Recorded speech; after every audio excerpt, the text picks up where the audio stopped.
नमस्कार मित्रांनो, नाशिक येथील महेशला पैशांची गरज असते आणि पैशांची गरज असल्यामुळे महेश आपल्या मोबाईलवर आलेल्या एका मेसेजवर क्लिक करतो आणि त्या मेसेजवर आलेल्या लिंकवर क्लिक करून तो एक लोन ॲप्लिकेशन डाउनलोड करतो आणि ते लोन ॲप्लिकेशन डाउनलोड केल्यानंतर ॲप्लिकेशनवर महेशला जवळपास 2 ते 3 हजारांचं लोन अप्रूव्ह होतं आणि ते लोन काहीच मिनिटात त्याच्या खात्याला जमा होते आणि एका ॲप्लिकेशनवर लोन घेतल्यानंतर महेशला इतर लोन ॲप्लिकेशनचे लिंक्स मेसेज यायला सुरुवात होतात आणि मग महेश हळूहळू 1-2 असे जवळपास 8 ॲप्लिकेशन्सवरून लोन घेतो आणि जवळपास 3 लाखांच्या वर लोन त्याला त्या ॲप्लिकेशन्स थ्रू दिलं जातं आणि लोन मिळाल्यानंतर महेशला ते लोन 7 ते 15 दिवसांच्या आत पेड करावं लागतं. पण या 7 आणि 15 दिवसांच्या ड्युरेशनमध्ये महेश ते लोन पेड करू शकत नव्हतं आणि मग त्याला धमकीचे फोन यायला सुरुवात होते. सुरुवातीला व्हॉट्सॲप मेसेजवर त्याला मेसेज करून ब्लॅकमेल करण्यात येतं, त्याला धमकवण्यात येतं. पैसे जर त्याने नाही पेड केले तर त्याचे मॉर्फ केलेले फोटो त्याच्या कॉन्टॅक्ट लिस्टमध्ये पाठवले जाणार अशा रीतीने त्याला धमकवण्यात येतं.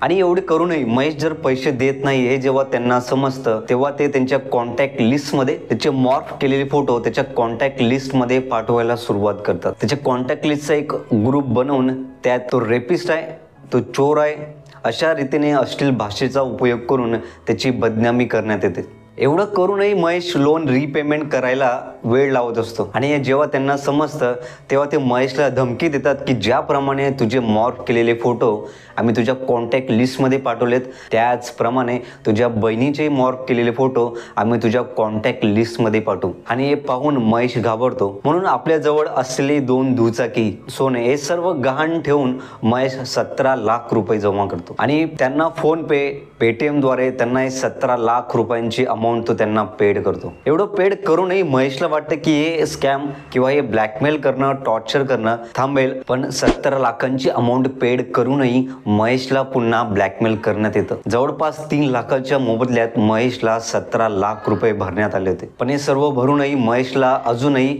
टॉर्चर, ब्लॅकमेल करणं त्यांनी थांबवलं नाही. शेवटी महेश हा पोलिसांची मदत घेतो. आपल्यासोबत घडलेला सर्व प्रकार तो पोलिसांना कळवतो आणि हा प्रकार पाहून पोलिसही चक्रावून जातात. आणि आजच्या स्थितीत जर तुम्ही पाहिली तर ती फक्त आजच्या या महेशची गोष्ट नाहीत. असे कितीतरी महेश तुम्हाला या ट्रॅपमध्ये अडकलेले दिसत असतील. पण हे सर्व कोण करते, कशा रीतीने तुम्हाला या ट्रॅपमध्ये अडकवलं जाते पाहूयात आजच्या व्हिडिओत. लोन कुणाला नकोय आणि ते जर झटपट मिळालं अगदी उत्तमच. म्हणून जेव्हा केव्हा आपल्याला मोबाईलवर मेसेज येतो त्या मेसेजवर तुम्हाला दिसत असेल की झटपट कर्ज मिळवा, म्हणजे कुठल्या कागदपत्रांची गरज नाही, सिबिल स्कोअरचीही गरज नाही, फक्त ॲप्लिकेशन डाउनलोड करायचं, आधार आणि पॅन कार्ड अपलोड करायचे आणि अगदी काही मिनिटात पैसे तुमच्या अकाउंटला जमा. तुम्ही म्हणाल अरे हे तर छान आहे, म्हणजे कुठल्या कागदपत्राची झंझट नाही किंवा सिबिल स्कोअरची कटकट नाही, फक्त 2 डॉक्युमेंट्स अपलोड करायचेत आणि लोनची अमाऊंट आपल्या अकाउंटला क्रेडिट करून घ्यायची. पण खरा गेम किंवा खरा स्कॅम इथून स्टार्ट होतो. हे वरवर पाहता तुम्हाला जेवढं सिम्पल आणि अधिक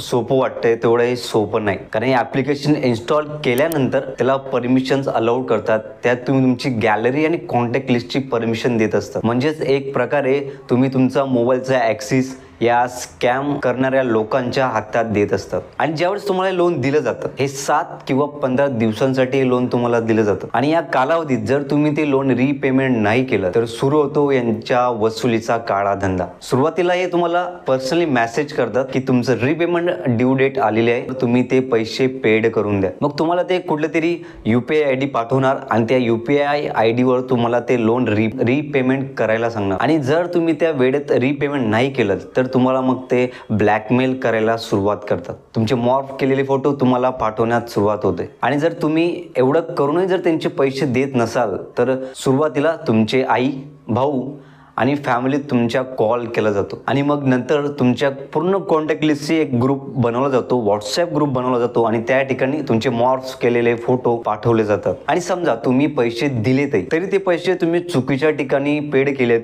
किंवा तुमचे पैसे आमच्यापर्यंत आले नाहीत असं त्यांच्याकडून सांगण्यात येतं आणि पुन्हा पैशांची मागणी केली जाते. अशा वेळेस तुम्ही काय करणार? कारण ही लोन ॲप्लिकेशनची फ्रॉड करणारी माणसं ही पोलिसांनाहीच घाबरत नाही. यावरून तुमच्या लक्षात येत असेल की हा छोटा मोठा स्कॅम नाही. आणि हे सर्व होत असताना तुम्ही नैराश्यात जाता, आत्महत्येचे विचार तुमच्या मनात यायला लागतात. पण हे सर्व कोण करते हे जर तुम्ही पाहिलं तर ही लोन ॲप्लिकेशन्स जी फ्रॉड करतात ही सर्व लोन ॲप्लिकेशन्स चायनीज ॲप्लिकेशन्स आहेत. मग तुम्ही म्हणाल की जर चायनीज ॲप्लिकेशन्स आहेत ती भारतात कशा रीतीने काम करतात. तुम्ही जर यांच्या कामाची पद्धत पाहिली तर सुरुवातीला हे फेक कंपन्या बनवतात. फेक ॲड्रेस, फेक वेबसाईट त्यांच्याकडून बनवलं जातात आणि त्यात भारतीय लोकांना त्या ठिकाणी हायर केलं जातं आणि मग त्यांना कमिशनवर त्या ठिकाणी ठेवण्यात येतं आणि त्यांच्याकडून हा स्कॅम केला जातो.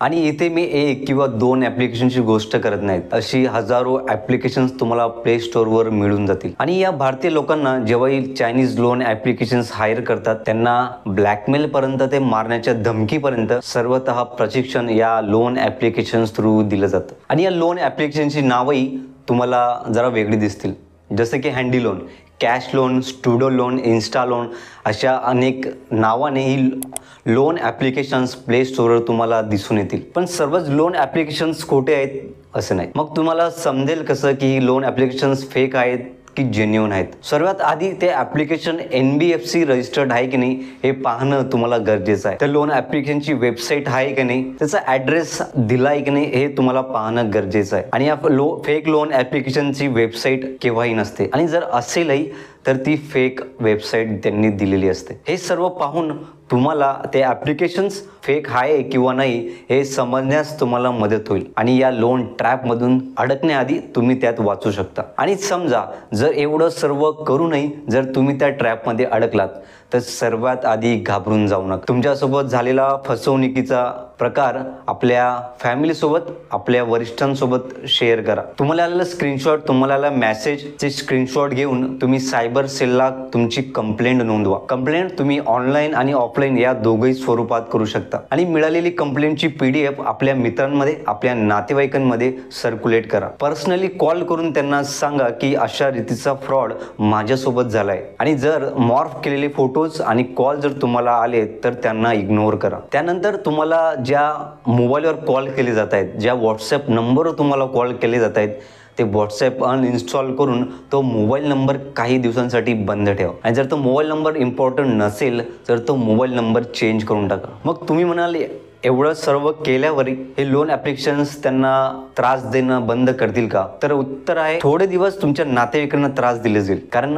ही जी फ्रॉड लोन ॲप्लिकेशन आहेत ही तुम्हाला फक्त ब्लॅकमेल करू शकतात. ही फिजिकली तुम्हाला कुठल्याही रीतीने तुम्हाला त्रास देऊ शकत नाहीत. आणि अशा या लोन ॲप्लिकेशन्स पासून सावध राहा आणि इतरांनाही त्यापासून सावध करा. यामधून आपल्याला एक शिकायला मिळते की कुठल्याही लिंक आलेल्या लिंकवर क्लिक करून इन्स्टॉल करणं अतिशय धोकेदायक ठरू शकतं. त्यात त्यांना परमिशन देणं, खरं तर तुम्ही परमिशन नाही दिली तर पुढे प्रोसेस होत नाहीत, पण परमिशन देण्याआधी ते ॲप्लिकेशन्स कशा रीतीने काम करत आहेत याची माहिती तुम्हाला घेणं गरजेचं आहे. नाहीतर त्या एका चुकीमुळं तुम्हाला आयुष्यभर मानसिक त्रास हा सोसावा लागतो. तेव्हा सरतेशेवटी एवढंच म्हणू इच्छितो की अडकलात तर घाबरू नका. पोलिसांना जाऊन कंप्लेंट करा, आपल्या नातेवाईकांशी चर्चा करा आणि या लोन ट्रॅपमधून तुम्ही हमखास बाहेर येणार. आणि समजा तुम्ही लोन रिपेमेंट जर नाही केलं तर काहीही होणार नाही.